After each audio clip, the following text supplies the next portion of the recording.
interests. In addition to his complete and wholly apologetic evidence to the Post-Revolution Commission, written in prison, we have a most interesting document in what is called his memorandum before death. After the Second Revolution in November 1917, before he was shot by the Soviet government. It is vague, like most things that come from him, but indicates certain general lines. He wished, like his predecessors, to establish more control over army administration, where he says complicated economic problems were cut through with the aplomb of ignorance by the blade of the sword.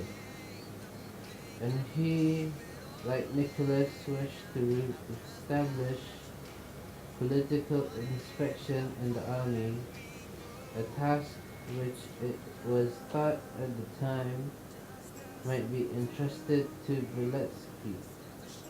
There is no doubt that he intended, after the dissolution of the Duma, a drastic revision of the constitution as is suggested in the last stanza of the verses just quoted. In his graph, there are to be found only general lines, but the ministers were apparently to be independent of each other, that is, directly under the sovereign through his principal advisor.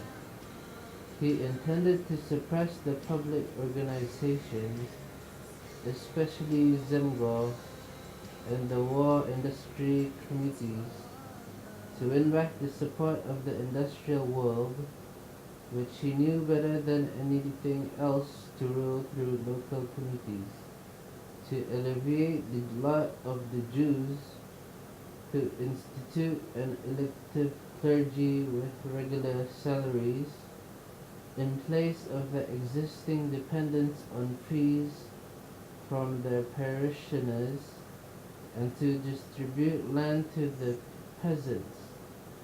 The soldiers would act as rural police. The workers were to be under the war minister with palliatives such as conciliation courts. Strict control over the press was also one of his objects. Ministers would answer for their action before a special body replacing the Duma.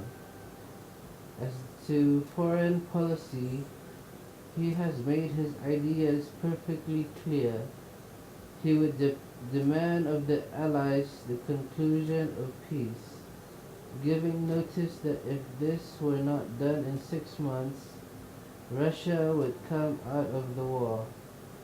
It must have been quite evident even to Nicholas that Protopopov was not the man to carry through such a policy, and both he and the Empress for a moment turned from him to the most reactionary of all their ex-ministers, Nicholas Makalakov.